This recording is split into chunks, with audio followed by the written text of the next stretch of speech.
There was a story yesterday from Howard Eskin of WIP in Philadelphia. He's also a sideline reporter for the Philadelphia Eagles. Not a guy that breaks a lot of news NFL related, but he is kind of plugged into the broader NFL matrix. Definitely.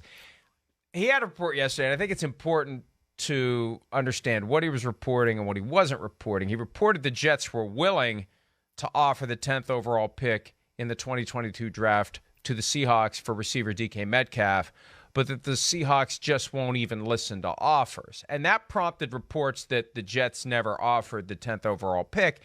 And no, they didn't. If you pay attention to what the guy said, they didn't get a chance to. Yeah. So there's all these people out there kind of gleefully saying, the report's wrong. There was no offer. No, he never said there was an offer. The bigger side of this is the notion that the Seahawks are refusing to listen to offers. Now, I'm not sure I buy that. Yeah, me neither. If that, and I can't refute it. Yeah, right. But how dumb would you have to be to not listen to offers? That's just stupid. Why would you not listen? I don't know either. And again, maybe we'll get some more details about this situation over the next few days that'll make make a little more sense to us. But I'm with you there. I mean, it goes back into the conversation we kind of hit on yesterday, just as far as, Seattle and exactly what are they doing? Again, we thought they were in a rebuild mode. I mean, you have a chance to get the number 10 pick for DK Metcalf, and of course you're going to get other picks to go along with that. I don't know if you get the second-round pick, right, as it being the number 10 pick as compared to, the picks the Raiders traded away and some of the other teams that traded the Kansas City Chiefs for Tyreek Hill and Devontae Adams. But either way, I mean, that's a hell of a tool to have.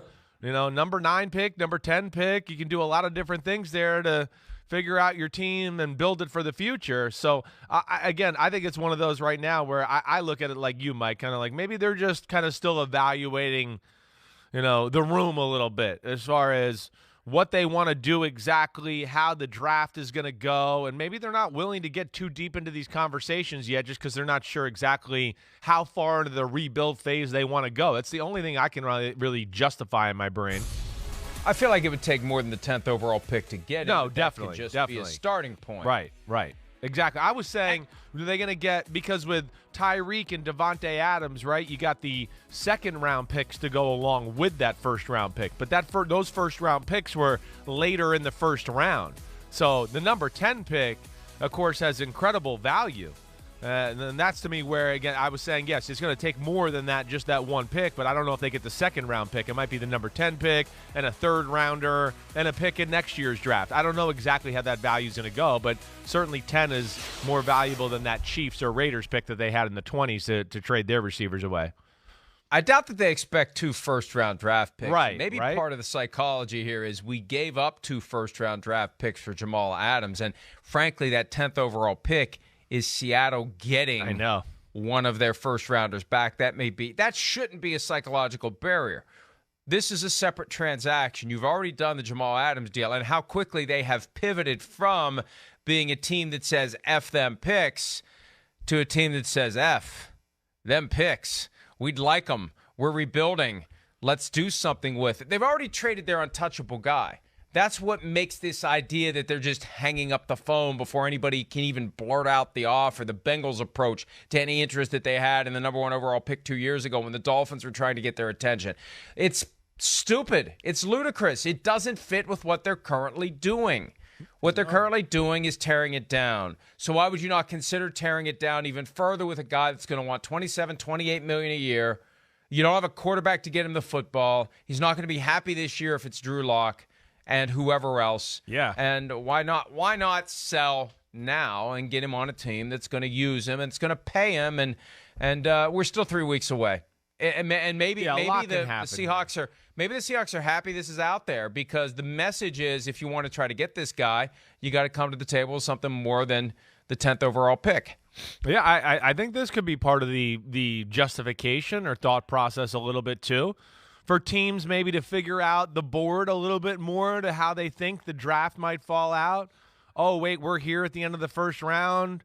Oh, man, it's not looking like we're going to get any of the receivers maybe we wanted. crap, let's call the Seahawks. Maybe we got to make a deal for DK Metcalf. There could be some of that going on, along as themselves trying to kind of figure out where exactly they want to go with the receiver and a few other spots. This did cross my mind too, Mike, thinking about this. And please tell me if you think it's stupid or doesn't make sense, but maybe they're looking at DK Metcalf as like, hey, this is, the only blue chip guy we really got left on the roster. Him and Jamal Adams, at least the only real blue chip guy in the offense. And I know Tyler Lockett's really damn good. I don't mean disrespect by that, but this is like super freak, superhuman DK Metcalf. To me, he's in a little different category. But maybe they look at it as like, yeah, we want to rebuild, but that's one piece we want to keep. He's a receiver that's just starting his prime. We know receivers can have a long shelf life in the NFL. Maybe, they're looking at it like, hey, rebuilding in this day and age in the NFL is only a year or two process. And maybe they feel like, hey, we'll keep him and we'll get the quarterback a year from now or a year and a half from now, and then we can have DK Metcalf and this new team that we've built around him. Maybe that's what they're thinking. Maybe they're thinking this is one guy they're willing to keep because of his age, his talent, and the importance of that position. That has crossed my mind, at least, trying to put myself in their shoes to a degree. Well, you know what they need to do? They need to pay the guy. That's the way you end it. Yeah. That's the way you end the talk. You're right. If you really want to keep him, you peel off some of that major Jody Allen cash, right? And it's only going to get more expensive, right? As and time dicey, goes by. To your points, dicey too, because of all the things you said. You're unhappy next year. It doesn't go well. All of a sudden he goes, screw this place. I like it, but I don't see, where it goes. So you're right. If you are going that route, they need to pay him, like you're saying, and do it quickly. Hi, I'm Mike Tirico, and thanks for watching. Make sure to hit subscribe for the latest news and highlights from NBC Sports.